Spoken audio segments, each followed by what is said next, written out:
한 주일 동안 평안하셨습니까?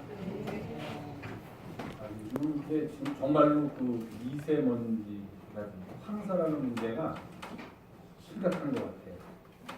저 잘 몰랐는데 원래 그런데 좀 국내에서 잘 모르는데 요즘은 이렇게 나가보면 그냥 늘 흐린 것처럼 뿌연데 그게 다 황사 또는 미세먼지 때문이라고 하니까 그리고 아주 결정적인 것은 이 자동차를 세워놓으면은 그 자동차에 앉는 먼지가 이게 감당이 안 되더라고요. 거기다가 이제 비가 한번 오면은 그래도 공기 중에 있는 먼지는 씻겨 내려온다 그러는데 그 공기 중에 있는 먼지를 가지고 내려온 빗방울이 차에 덮이면은 제 차가 까만 차인데 회색차가 되더라고요. 그래서 회색차로 그냥 타고 다니는데 이럴 때 특히 우리 건강이 상하기가 쉬운데 그렇다고 또 밖에서 일하시는 분들 뭐 안 나가고 집안에서 문 꼭꼭 잠가놓고 있을 수도 없고 또 집에 있다고 그래서 또 하루 종일 문을 닫아놓고 있을 수도 없으니까 특별히 건강하게 이 봄 이런 날들을 잘 지냈으면 좋겠습니다.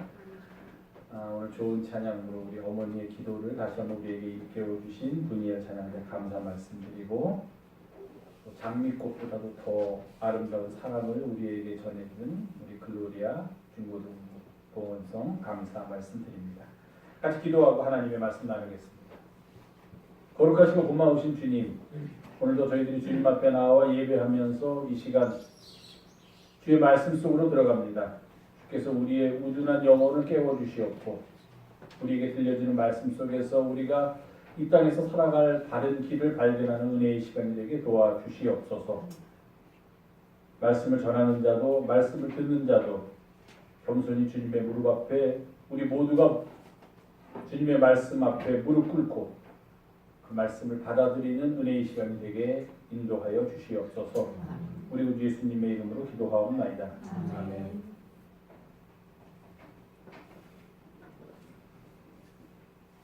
저희 나라는 보통 그동안에 의하면은 대통령 선거가 12월에 있었나요? 12월에 있었던 것 같아요. 그래서 뭐 인수위를 구성해서 뭐 이렇게 인수인계 받으면서 2월 마지막쯤에 취임을 해서 이제 임기가 되는 그런 시스템이 반복되어 오다가 이제 처음으로 5월달에 대통령 선거가 지난 화요일 날 있었습니다. 그러니 이제 매스컴에서는 그동안 겨울 추울 때 대통령 선거를 하다가 장미꽃이 활짝 필 때 선거를 하게 됐다. 그래서 이번 선거를 가르쳐서 이제 장미 대선이라 그렇게 이야기하면서 우리들한테 새롭게 나라의 체제가 바뀌는 것을 알려주곤 했는데 궁금한 게 있었어요. 12월 달에 시작해서 2월 달에 취임하고 5년이 지난 다음에 또 12월 달에 대통령 선거를 했는데 이 5월에 대통령을 뽑으면 어떻게 되는가 그랬더니 찾아보니까 이제 앞으로는 계속 5월에 뽑는 거예요. 그러니까 대통령 임기가 5월 9일 날 선거를 해서 5월 10일 날 시작됐으니까 이 대통령의 임기가 언제까지냐면은 5년 뒤 5월 9일까지예요. 그러니까 이제 앞으로는 겨울에 대통령을 안 뽑고 여름에 아니죠. 봄이죠. 봄에 대통령을 뽑는 이제 그런 체제로 바뀌었다 이렇게 생겼습니다. 아까 우리 김영희 집사님께서 기도해 주셨는데 우리나라 새 대통령이 선출되었습니다. 조금 불행스러운 일이었죠. 임기를 다 마치고 정해진 법 절차에 따라서 새로운 지도자가 뽑혔으면 뭐 큰 문제가 없는 건데 그렇지 않고 이전 대통령이 불미스러운 일로 인해서 임기를 다 마치지 못한 상태에서 새로운 대통령을 우리가 뽑는 그런 일을 하였습니다.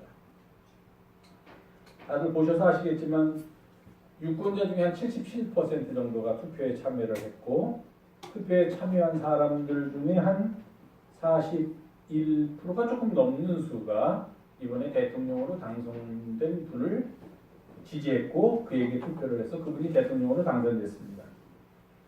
그러니까 실제 유권자 중에서는 한 31% 정도의 지지밖에 못 얻은 거예요. 이번에 대통령 되신 분이. 우리나라 남한 인구가 한 5천만 명 정도 된다고 가정을 하면은 그 중에 유권자가 한 4,300만. 나머지 700만은 19살 아래 어린아이입니다. 700만은. 그러니까 19살만 넘으면은 그냥 돌아가실 때까지 무조건 선거권이 있기 때문에 심지어는 뭐 세금을 안 내도 선거권을 주고 다 선거권이 있기 때문에 요새는 외국에 나가 있어도 선거를 할 수 있고 그렇기 때문에 유권자 수가 늘어나야 되는데 이제 어린아이들이 한 700만 정도를 차지하고 그 나머지가 19세 이상 되시는 분들이 이제 나머지를 차지해서 선거에 임했는데 그러다 보니까 한 4,300만 명 유권자 중에서 대통령 되신 분이 1,300만 표가 조금 넘게 득표를 하는 게 되더라고요. 31% 정도입니다. 31%. 유권자의 31% 정도의 지지. 그러니까 뭐 어린 아직 선거권이 없는 사람은 차지하고 선거를 할 수 있는 사람 중에서 31%뿐이 득표를 못한 거예요. 그러니까 어떻게 보면 굉장히 지지율이 그렇게 강한 게 아니죠. 10명 중에 투표를 할 수 있는 사람 10명 중에 3명만 당신을 대통령으로 우리는 생각하겠다. 그러고 나머지 7사람은 다른 사람을 지지했다는 겁니다. 이 사람은 우리의 대통령으로 생각하지 않겠다. 그러니까 사실 30%의 지지율이라는 것은 그렇게 높은 지지율은 아니에요. 뭐 처음에는 자신 있게 다들 과반수 이상을 얻겠다. 물론 과반수, 유권자의 과반수를 얻으면 그게 제일 좋은 것이긴 하지만 양당 구조화에서는 그게 지난번 선거처럼 가능하죠. 두 사람이 나와서 치열하게 접전을 벌일 때는 가능하면 한 사람이 과반수를 넘길 수가 있습니다. 근데 요번과 같이 다자 구도에서는 사실 과반수를 넘긴다는 게 쉬운 일이 아니에요. 그렇다고 해서 두 사람을 제외한 어떤 두 사람을 위한 나머지 사람들이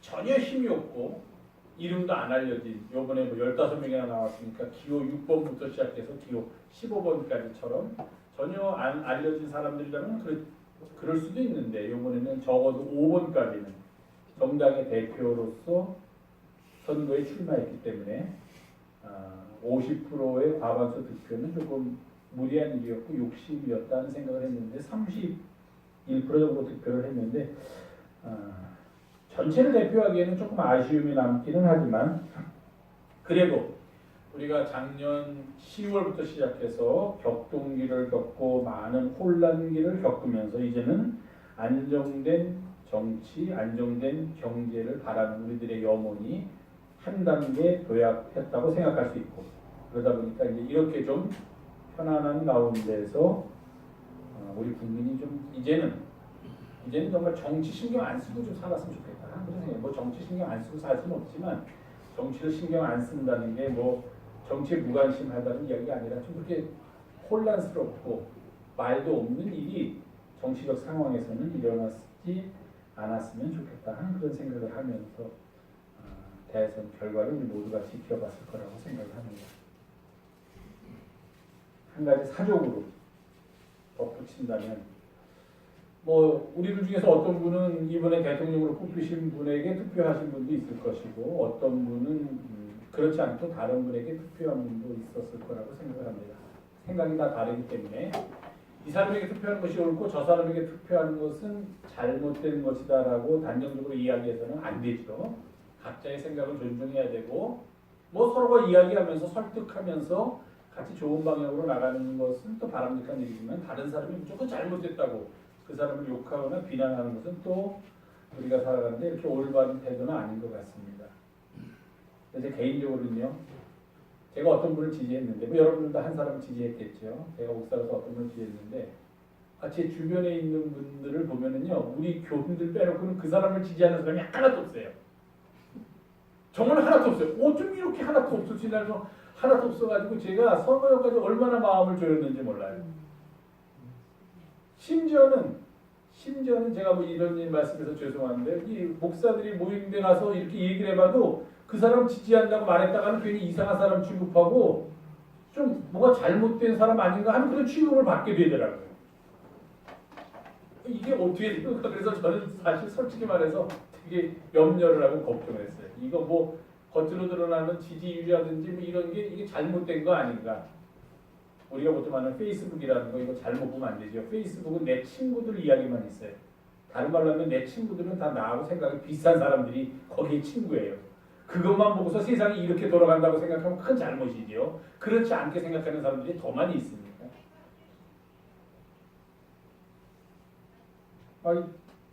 지난 4월 말에 감리사 취임식이 있어서 거기 예배 참석하고 끝나고 이렇게 목사들끼리한테 밥을 먹는데 갑자기 어떤 후보가 감리교인이다 누가 그러면서 자연스럽게 분위기가 그러니 우리는 감리교인한테 투표해야 되지 않냐. 아무도 그 말 안 했는데 분위기가 그렇게 넘어가는 거예요. 또 어떤 분은 그래도 그 사람은 좀 아니지 않냐 그랬는데 뭐 그 사람은 똑똑하고 뭐 감리교인이고 뭐 기독교인이고 뭐 어쩌고 그러면서 뭐 그쪽으로 투표를 이렇게 얘기하는 야, 이 목사들도 이렇게 생각하고 있구나. 걱정이다. 그래가지고 내가 선거 전날까지 주변에 만난 사람들 중에서 현직 대통령에 당선된 사람을 뽑겠다라든지 지지하는 사람이 하나도 없었어요. 저는. 정말로. 우리 교인들 빼놓고. 근데 어디 숨어 있다가 나왔는지 모르겠지만 그래서 제가 집에서 농담으로 그랬습니다. 야, 이번에 대통령 된 사람이 부정선거 했나 보다. 개표 부정을 했나 보다. 그렇게 주변에는 그 사람 지지하고 그 사람한테 투표하겠다는 사람이 한 명도 없었는데 어떻게 그 사람이 대통령이 될 수가 있지? 한편으로 생각하면 내 주변에 있는 사람들이 그렇게 보수적이고 좀 생각하는 게 나와는 다른가 하는 그런 마음도 없지 않아 있었는데 뭐 어쨌든 일단 선거는 끝났고 한 분이 대통령이 됐으니까 앞으로 5년 동안은 지난 대통령 임기 때와 같은 건 불미스러운 일이 없이 잘 진행되었으면 좋겠다는 그런 생각인데요. 한 가지 말씀드리고 싶은 것은 또 그런 분들이 있어요. 이제 어떤 분이 있었어요. 투표 저 후보 중에 아주 막말로 유명한 분. 난 저 사람이 저렇게 막말을 하면서 어떻게 대통령을 할 수 있겠는가 참 궁금했어요. 대통령을 하려면 그런 막말을 하고 싶어도 공인으로 나와서 사람들 앞에서 얘기할 때는 하지 말아야죠. 하지 말아야죠. 여러분 생각해 보세요. 여러분들이 담임 목사를 새로 뽑는데 그 담임 목사가 되기 위해서 후보로 자기가 여기를 이제 지원한 사람이 와서 설교를 돌아가면서 하지 않습니까? 보통 그럴 경우에는 큰 교회에서는 와서 설교를 하는데 그 사람이 옛날 대학교 시절에 돼지한테 먹이는 모를 가지고서 못된 짓을 친구들하고 하려고 했다. 그런 사람을 여러분들 담임 목사를 모시고 싶습니까? 어떤 사람은 그래요. 아이, 그 나이 때는 그럴 수도 있지. 예, 그 나이 때는 그럴 수도 있지만 그 나이 때부터 안 그런 사람이 훨씬 더 훌륭한 사람이에요. 그리고 그 나이 때 안 그런 사람도 아주 많아요, 세상에. 그 나이 때 그럴 수 있으니까 괜찮다. 그리고 그것뿐만 아니라 이 사람은 공인으로서 어떻게 그렇게 말을 고르지 않고 우리가 개인적으로 이렇게 그냥 우리끼리 얘기를 해도 적어도 상대방으로 얘기할 때는 늘 성경에서 말을 똑바로 해야 된다 해서 말을 고르지 않습니까? 아무리 미워도 아무리 싫어도 아무리 속에 있다고 하더라도 대놓고 속에 있는 거 그대로 내뱉는 사람은 없잖아요. 우리들이. 어느 정도 초등학교를 나왔으면 그거 없잖아요. 근데 이 사람은 그냥 거침없이 지금도 막 거침없이 뭐 대통령 민정수석으로 임명된 사람을 향해서 그 사람 이름이 조국입니다. 조국인지 타국인지 하는 게 이러면서 조국인지 타국인지래요. 그리고 아직도 말을 그 민정수석을 임명했는데 그게 어떤 면에 있어서는 그 사람이 좀 자격이 부족한 것 같은데 왜 신임 대통령이 그랬는지 모르겠다. 뭐 이렇게 정작게 얘기하면 누가 뭐라 그럽니까? 누가 가서 당신 이렇게 말 조심스럽게 합니까? 좀 거칠게 하십시 않은 사람이 어디 있습니까? 근데 이렇게 요즘은 그렇게 뭐 나쁜 남자 좋아한다고 하는 것이 말을 거칠게 해야 좋아하는 세상이 된 것 같고 근데 그런 분이 22%의 득표를 했다는 것은 참 좀 슬픈 일이에요. 그죠? 전 슬픈 일이라고 생각해요. 기독교인들이 나도 다 투표했는 줄 알고서 화가 났었는데 나중에 보니까 기독교인들이 그 사람한테 그렇게 많이 투표하지는 않았더라고요. 다행히. 제가 우려하는 거는 이번에 국무총리로 임명되려고 지금 청문회에 올라간 사람이 또 그 사람이 거명되자마자 나오는 이야기가 어느 게 집사라. 그래서 뭐 기독교인이 국무총리가 되니까 뭐 나라가 좀 잘 될 거다. 절대로 그런 생각하지 마세요. 지금까지 이 나라 다 망쳐놓은 사람들이 다 기독교인이에요. 이 나라 엉망으로 만드는 사람이 기독교인. 기독교인이니까 저 사람 뽑자. 그런 생각하면 절대로 안 되는 거예요. 이제 선거가 끝났으니까 제가 하는 이야기입니다. 선거 전이면 이런 얘기가 안 하는데. 그러면 안 돼요. 그 사람이 기독교인이냐 아니냐가 뭐가 중요합니까? 이 성경이 들고 주일날 교회 나오느냐 안 나오느냐가 뭐가 중요합니까? 그 사람이 어떤 사람인가? 그 사람이 어떤 삶을 살았는가? 앞으로 어떻게 살 것인가 하는 것을 보고서 우리가 결정을 하는 게 중요하지 말로 여기다 기독교인 이렇게 써고 치고 다닌다고 해서 그거 중요한 거 아무것도 아니에요. 기독교인이라는 이름을 갖고서 오히려 기독교인보다는 더 못하게 사는 사람이 세상에 얼마나 많은데 그러니까 앞으로는 우리가 그런 생각을 조금 접었으면 좋겠다 하는 그런 제가 여러분들 담임 목사로서 그냥 지나가는 말로 그래도 우리나라에 큰일이 한 번 있었으니까 한 말씀 드리고 넘어가겠습니다. 오늘이 어버이 주일입니다. 어버이 주일. 사실 미국에서는 5월 둘째 주일이 Mother's Day입니다. 어머니의 날입니다. 우리나라는 어머니의 날이었다가 언젠가 소요되는 아버지, 불쌍한 아버지를 위해서 다시 이것을 합쳐가지고서 어머니와 아버지를 합친 어버이라는 우리말에서 어버이날로 바뀌어서 5월 8일이 어버이날이고 5월 둘째 주일을 우리가 어버이 주일로 지키기 때문에 오늘은 어버이 주일입니다. 미국은 5월 둘째 주일이 Mother's Day, 어머니 날이고 6월 셋째 주일이 Father's Day입니다. 아버지의 날 거기 따로 있습니다. Father's Day. 우리가 흔히 이 세상에서 가장 아름다운 것을 이야기할 때 다들 어머니의 사랑이라고 그렇게 이야기합니다. 어머니의 사랑만큼 희생적인 거, 어머니의 사랑만큼 헌신적인 것이 없다는 의미에서 우리는 이 세상에서 가장 고귀하고 아름다운 것이 어머니의 사랑이다. 그렇게 이야기합니다. 그 어머니의 사랑은 어머니가 자꾸 어머니만 얘기하면 죄송하니까 어버이라고 하겠습니다. 남자도 좀 끼워주세요. 어버이가 자녀들에게 베풀어주는 사랑은 주고 또 주어도 아낌없이 주는 사랑이다. 우리가 그렇게 얘기합니다. 다른 사람한테는 좀 뭘 주기는 하지만 좀 아깝다고 느낄 때도 있고 좀 그만 줘야겠다. 뭐 내가 줘야 되나 이런 생각을 하기도 하는데 부모가 자식에 대해서만은 그런 생각을 하지 않는다는 거예요. 그냥 줘도 또 주고 싶고 없어도 있는 거 다 털어서 주고 싶고 하는 게 부모님의 마음, 어버이의 마음이다. 그러니까 그 어버이의 사랑이야말로 우리가 이 땅에서 경험할 수 있는 하나님의 사랑 다음과는 가장 고귀한 사랑이다. 우리가 그렇게 흔히 이야기하고 우리는 다 그것이 옳은 말이라고 생각합니다.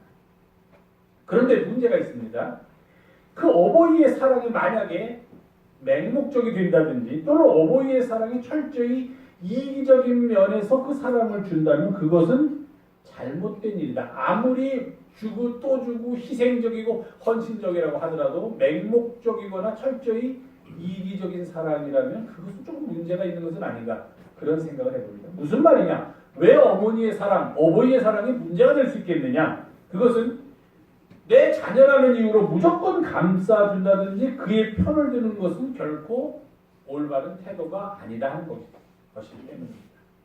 어버이의 사랑이 정말 어버이의 사랑, 자식을 사랑하는 간절한 사랑이 되려면 자녀가 잘했을 때는 칭찬하고 이뻐해주고 사랑해주지만 자녀가 잘못했을 경우에는 꾸짖고 그가 바른 길로 가도록 이끌어주는 것이 그게 진정한 어버이의 사랑이지 이렇게 해도 좋고 저렇게 해도 좋고 잘못해도 좋고 나쁜 짓 해도 좋고 다른 사람한테 해를 끼쳐도 넌 잘했다 다른 사람을 속이는 일을 해도 넌 잘했다 거짓말을 해도 넌 내 자식이니까 다 옳다 괜찮다 하는 것은 진정한 의미에서 어머니의 사랑, 어버이의 사랑이 아니다 하는 그런 생각을 해봅니다. 그것은 궁극적으로 볼 때 지금 싫은 소리를 한다는 것을 피하기 위해서 그렇게 한다면 먼 장래를 볼 때 정말로 자녀를 위한 사랑이 아닐 수도 있다는 겁니다. 그렇게 해서 자식이 잘못될 수 있지 않습니다.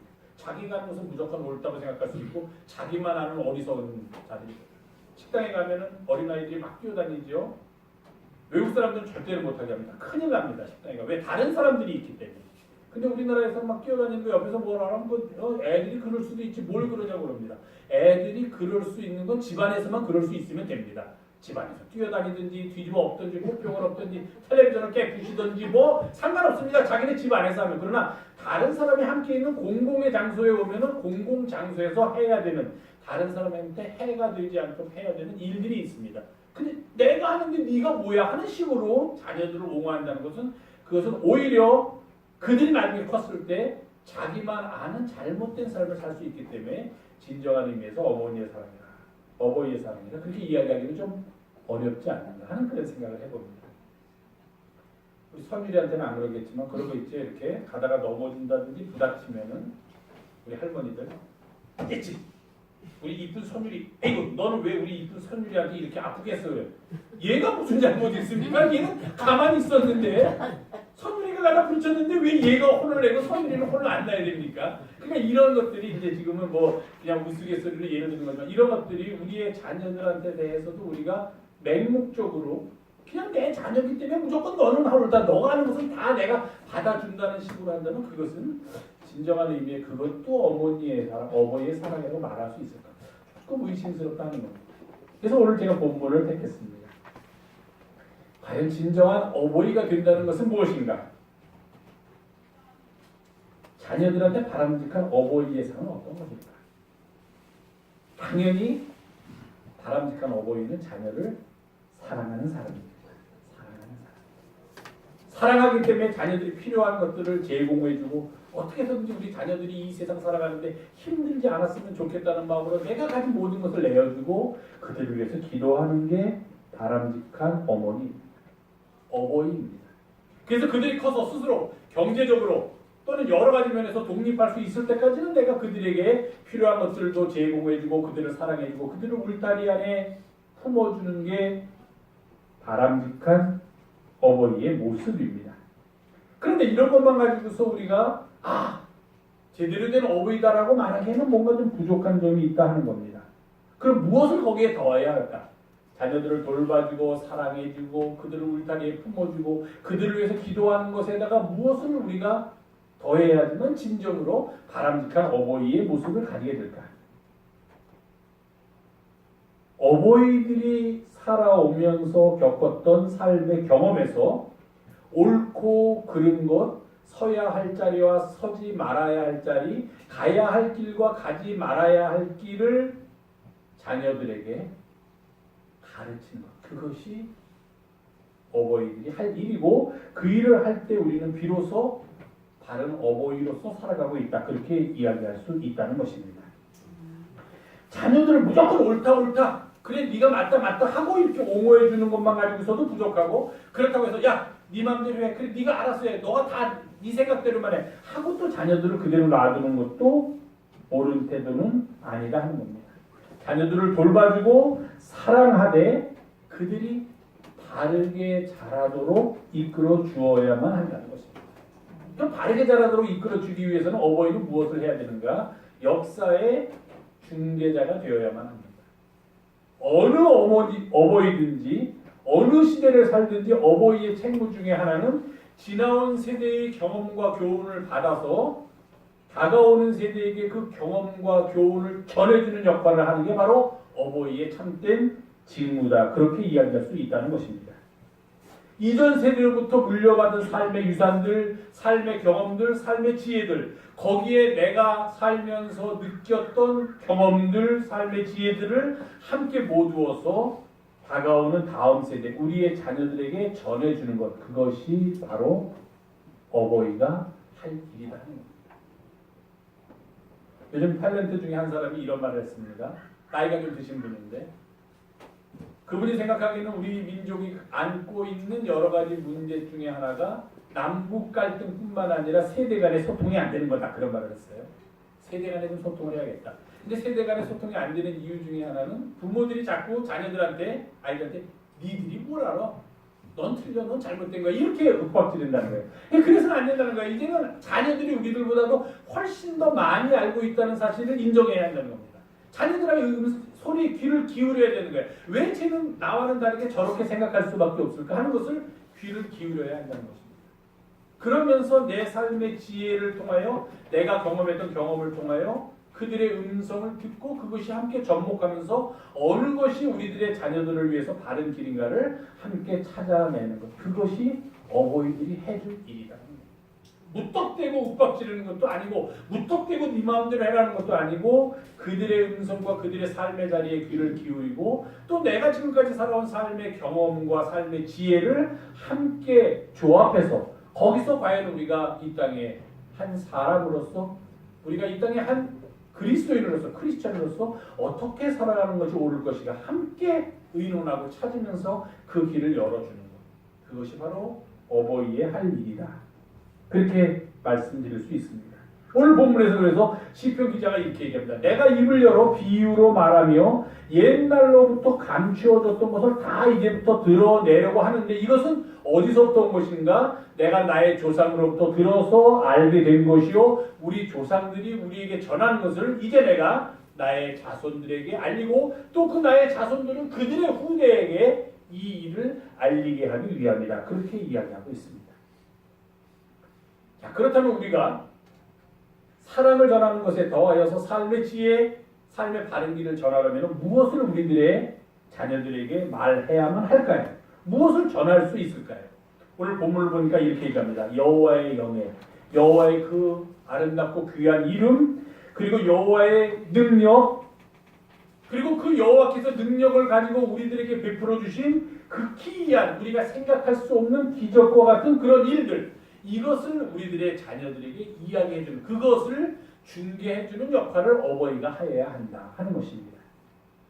조상들이 경험했던 놀라운 하나님의 은총, 조상들이 만났던 하나님, 그래서 그 만난 하나님을 통해서 얻게 된 하나님의 사랑과 하나님의 자비, 그런 것들을 우리는 경험하지 못했는데 우리의 조상들로부터 들었다는 겁니다. 예를 들면 이스라엘 민족 같은 경우에는 우리 조상들에게 하나님이 나타나셔서 어떻게 이집트로부터 해방시켜 주셨는지, 어떻게 광야를 건너게 해줬는지 계속 후손들한테 이야기를 전해줍니다. 그때는 이런 책이 없었으니까요. 그러니까 우리들도 우리의 앞시대를 살아간 사람들이 만났던 하나님, 우리의 앞시대를 살아간 사람들이 경험했던 삶의 지혜들, 하나님의 사랑, 하나님의 역사, 하나님께서 그들을 위하여 베풀어 주신 기이한 사적들을 이제는 듣기도 하고 서적을 통해서 알기도 하면서 또 우리가 살면서 느꼈던 그런 삶의 이야기들, 하나님의 사랑, 하나님의 자비, 이것을 우리의 후손들에게 알려주고 후손들에게 전해주어야만 합니다. 그것이 어버이들이 해야 할 일이다라고 성경은 말합니다. 왜 그런 일을 하는가? 왜 역사에 조상들에게서 들은 것을 후손들에게 전해주는 중개자의 역할을 우리가 감당해야만 하는가? 그것은 오늘 본문에서 이렇게 합니다. 조상들이 때로는 완고하고 패역하여서 하나님 앞에서 정직하지 못하고 하나님한테 충성하지 못했던 적도 많이 있었다는 겁니다.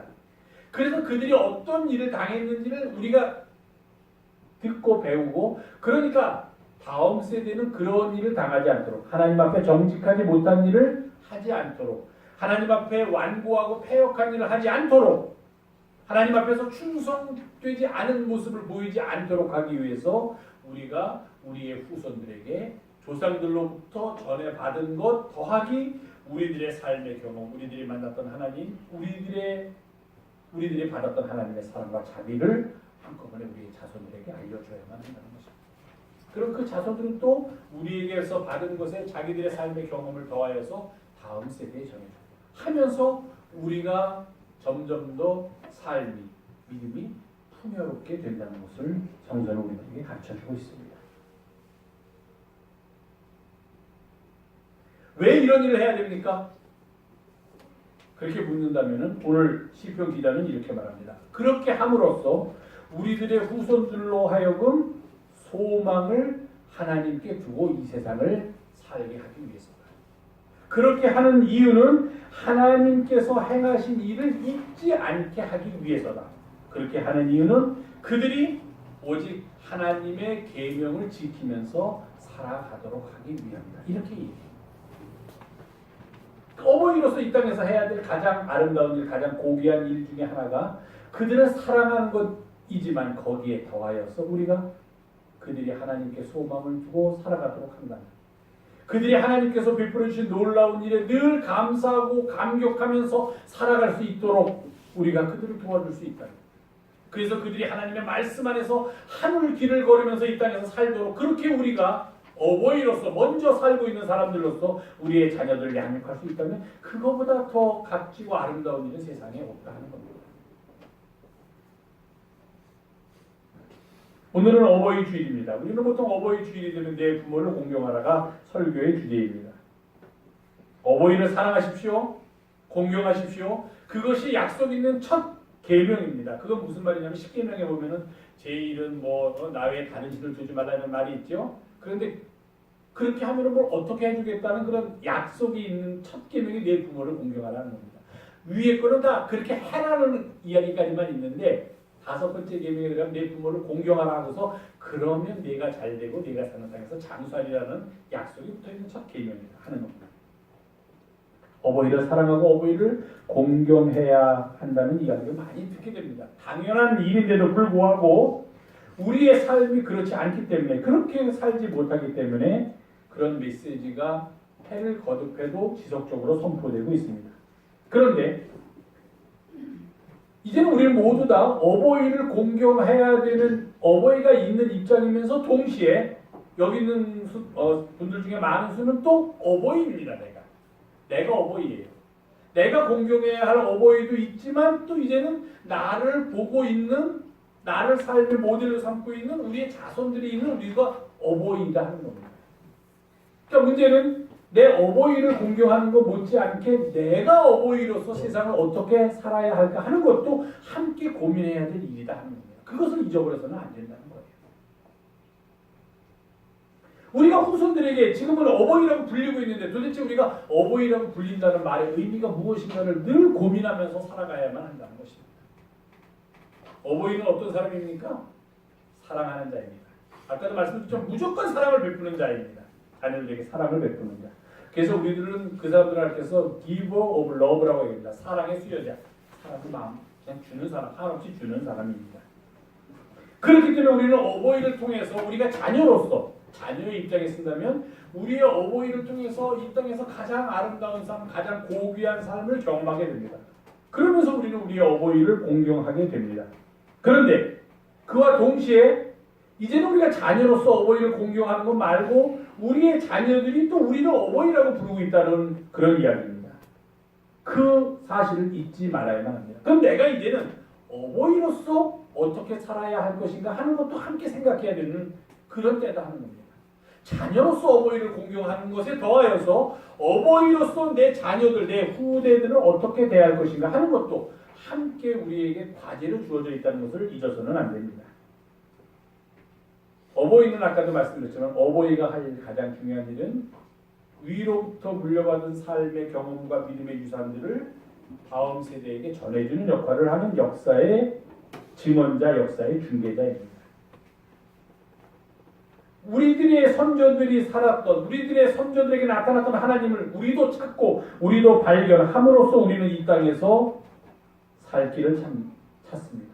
때로는 우리의 선조들을 보면은 답답하게 살 때도 있었고 완고하고 패역하게 미련하게 무지하게 어리석게 살 때도 있었다 하면 우리는 그렇게 살아서는 안 된다 하고 깨닫게 된다는 것입니다. 우리의 선조들이 하나님을 잘 섬기고 하나님의 뜻대로 살았기 때문에 자손들까지도 그 복을 누리게 된다면 우리도 또한 그렇게 살아야 된다는 것을 우리는 찾아낼 수 있다는 이야기입니다. 그래서 자녀로서의 우리는 어버이를 공경하면서 어버이에게 최선을 다하면서 살아가야 하지만 어버이로서의 우리는 우리 자녀들이 이 땅에서 하나님께 소망을 두고 살아가야 한다는 것을 가르쳐야 하는 그런 책임이 있는 존재다 하는 것을 잊지 말아야만 합니다. 하나님께서 베풀어 주신 은혜를 잊지 말고 살아가야 한다는 것을 그들에게 보여주어야만 합니다. 내가 그렇게 살아감으로써 그것이 어버이입니다. 그래서 우리 자녀들은 우리의 어버이를 사랑하고 존경하며 우리 어버이들은 우리의 자녀들을 사랑하고 그들을 하나님의 길로 인도하게 됩니다. 어버이 주일을 맞는 오늘 우리 모두에게 이런 은혜가 풍성하기를 주님의 이름으로 부탁을 드립니다. 기도하겠습니다.